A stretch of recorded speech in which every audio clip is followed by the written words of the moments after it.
నేను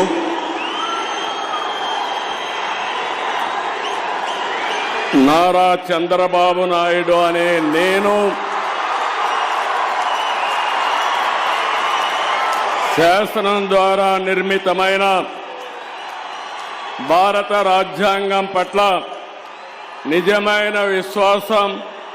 విధేయత చూపుతానని భారతదేశ సార్వభౌమాధికారాన్ని సమగ్రతను కాపాడుతానని ఆంధ్రప్రదేశ్ రాష్ట్ర ముఖ్యమంత్రిగా నా కర్తవ్యాలను శ్రద్ధతో అంతఃకరణ శుద్ధితో నిర్వహిస్తానని భయం గాని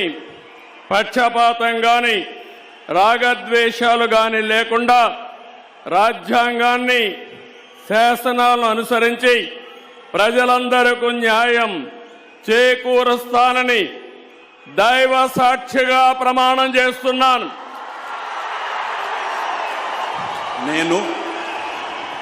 నారా చంద్రబాబు నాయుడు అనే నేను ఆంధ్రప్రదేశ్ రాష్ట్ర ముఖ్యమంత్రిగా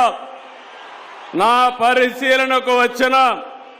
లేదా నాకు తెలియవచ్చిన ఏ విషయాన్ని నా కర్తవ్యాలను సక్రమంగా నిర్వహించేందుకు అవసరమైన మేరకు తప్ప ప్రత్యక్షంగా గాని పరోక్షంగా గాని ఏ వ్యక్తికి లేదా వ్యక్తులకు తెలియపరచనని లేదా వెల్లడించని దైవ సాక్షిగా ప్రమాణం చేస్తున్నాను.